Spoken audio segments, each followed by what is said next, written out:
track record terutama, dan itu yang sebenarnya diinginkan para fans dan wajar saja kalau mereka menginginkan hal. Anggota Exco PSSI Sumarji berjanji akan menampung semua tuntutan yang diajukan Ultras Garuda, mulai dari desakan agar Erick Thohir mundur dari posisi Ketua Umum PSSI, perubahan total PSSI.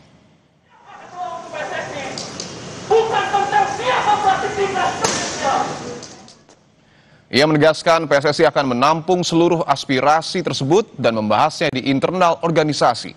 Sumarji mengaku telah menerima laporan lengkap mengenai jalannya aksi, meski dirinya sedang mendampingi Timnas Indonesia U22 berlatih di Stadion Madia Senayan.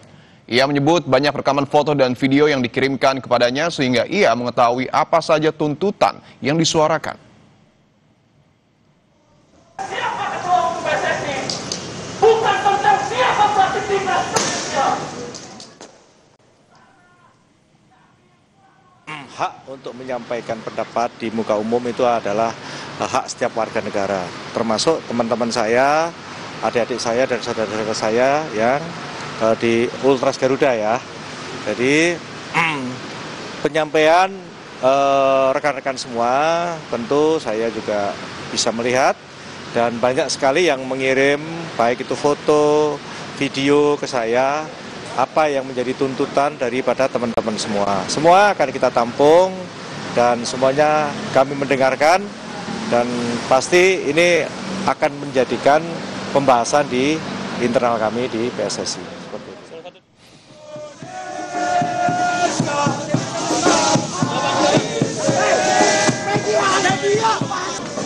Sebelumnya, saudara, puluhan anggota Ultras Garuda berunjuk rasa di kantor PSSI. Mereka hadir dengan atribut hitam, membawa poster, hingga menyalakan flare sebagai simbol protes. 5 tuntutan yang dibawa mereka merupakan kelanjutan dari kekecewaan atas kegagalan Timnas Indonesia di kualifikasi Piala Dunia 2026. Mereka menuntut manajemen Timnas yang profesional, penyusunan roadmap jangka panjang, rekrutmen pelatih transparan, penguatan pembinaan usia dini, serta pelibatan supporter dalam perkembangan sepak bola.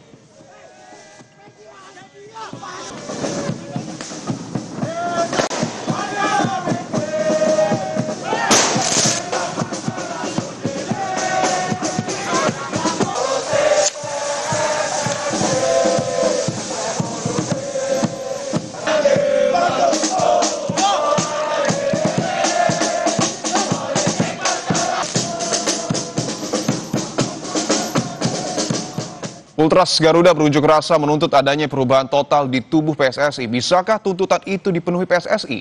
Kami akan membahasnya bersama analis sepak bola Firzi Idris. Mas Firzi, selamat petang. Ya, selamat petang, Dipo.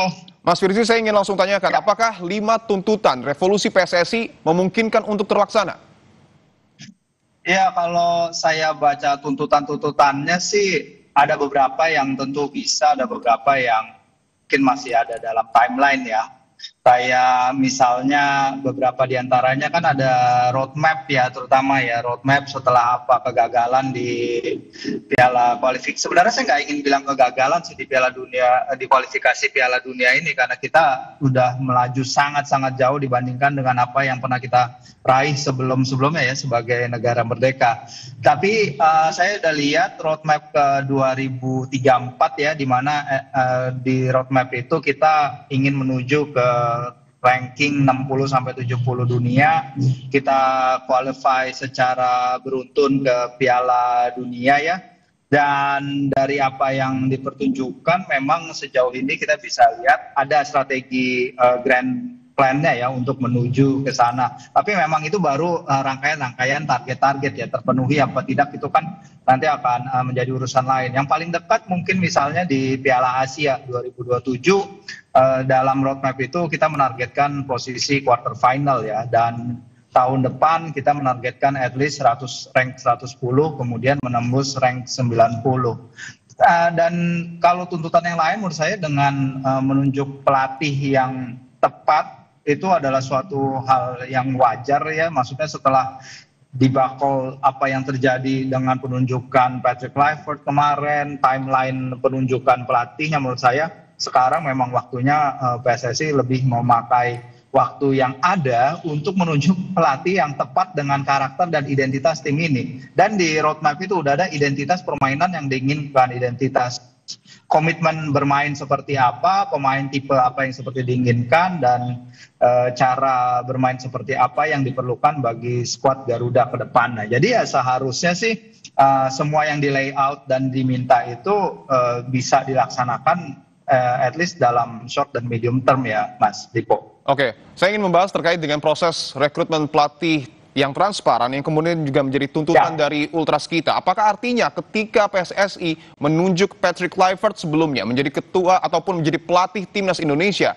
ini tidak dilakukan secara transparan?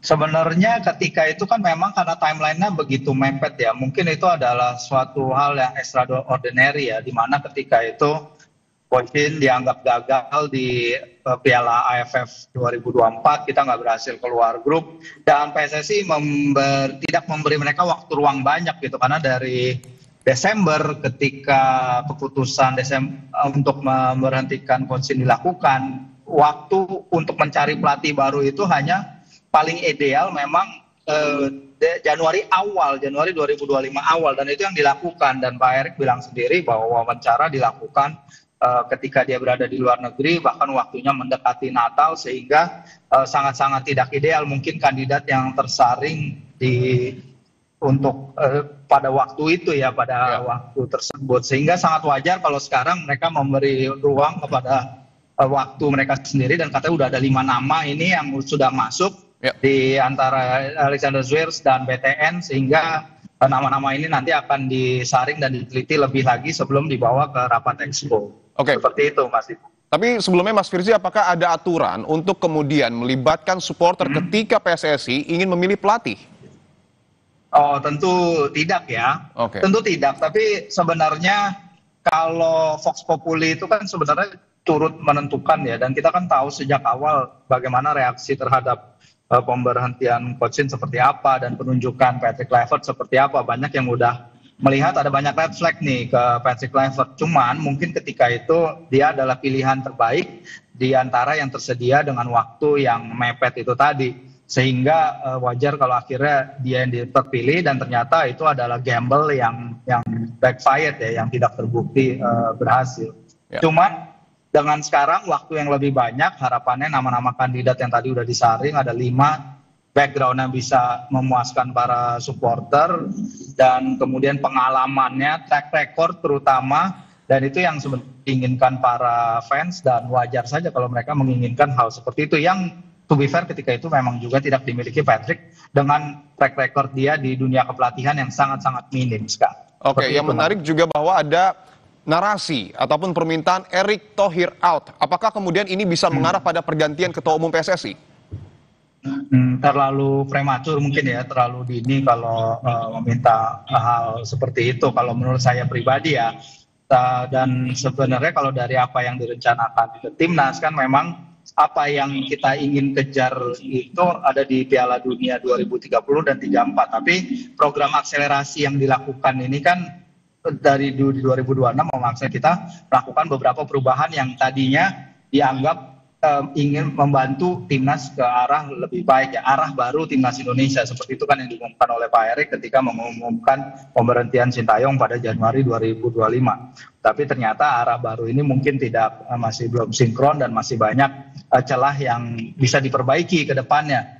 Sehingga ke depannya dengan networking yang dia punya, dengan link yang dipunyai Alexander Zwiers sendiri, dan setup timnas yang sudah berjalan seperti ini ya, antara BTN dan juga kita punya technical advisor Jordi Cruyff ya, yang sebenarnya sekarang juga lagi dilirik katanya untuk menduduki posisi technical director-nya di Ajax Amsterdam, mantan klubnya dan klub ayahnya dulu. Jadi memang mungkin aja ada perubahan di sisi atas, tapi dengan Zwiers berkomitmen, Coach Simon Tahamata juga, menurut saya ini adalah kerangka yang bisa ideal lah untuk kedepannya kita menemukan pelatih baru seperti itu, Mas Dipo. Oke, terakhir Mas Firzi, peran seperti apa yang kemudian bisa dimainkan ataupun dilakukan oleh supporter kita untuk kemudian meningkatkan ataupun membuat sepak bola kita lebih baik lagi?